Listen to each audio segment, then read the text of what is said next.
MSN talks to Dan Stevens. I think it's Dan Stevens. He doesn't quite look like the Dan Stevens of yore, but it is Dan Stevens. We're talking about Summer in February.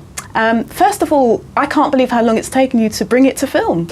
Well, it's been an amazing journey, really. I mean, I think I first read this book when I was 14 or 15, and it's a book that was written by a man who was a teacher at my school, and he directed me in a few school plays.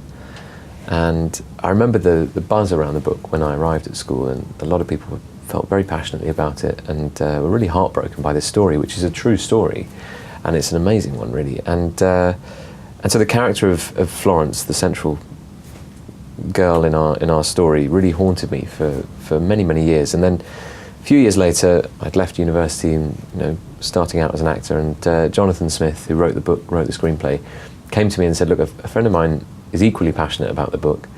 He's bought the rights, he wants to make this into a film. Would you help him? Are you interested in trying to turn this into a movie? And that was about 7 or 8 years ago. And so we've been, turning the screenplay this way and that, passing it around a few different writers, and eventually we came back to Jonathan, and so a couple of years ago we pulled the trigger and said, right, let's go for it. Suddenly there came a tapping, as of someone gently rapping at my chamber door. Florence, what are you doing here? How do you do, Miss Carterwood?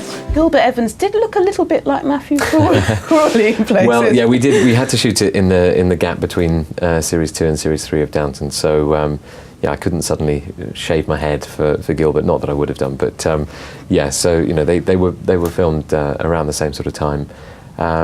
But as I say, Summer in February had been in development for 7 or 8 years. A good 5 years before Downton came along, and so it was quite surprising suddenly to be doing 2 jobs set in 1913. But sometimes that's how it goes. Yeah, but I have to say, it turned out well, really, didn't it? Thank you. That it really did.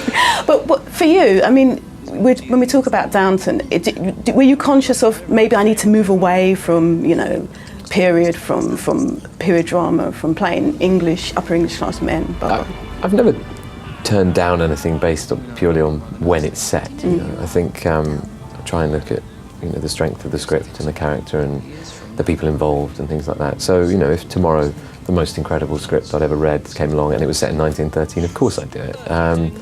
But part of the drive of leaving Downton is to try new things. So always learning, very keen to learn, and I think you only learn when you try new things. You're staying in Brooklyn at the moment, is that right? It's been our base, and is our base at the moment, and I'm just off back to America next week to start working on another movie, and then I'm back to the UK at the end of the summer to do a feature adaptation of Swallows and Amazons, which is another beautiful classic book, and then I expect we'll pop back to America, so it's hopping around a lot at the moment. A lot of transatlantic. But Yeah. what about the accent? Are you perfecting an American accent? Because there's so many successful British actors over there at the moment. I hope so, yeah. I did an American accent for the last movie I did, and I'll be doing one for the next one, and it's something I enjoy. On a serious note though, do you think that British actors need to perfect one to have some sort of success in America?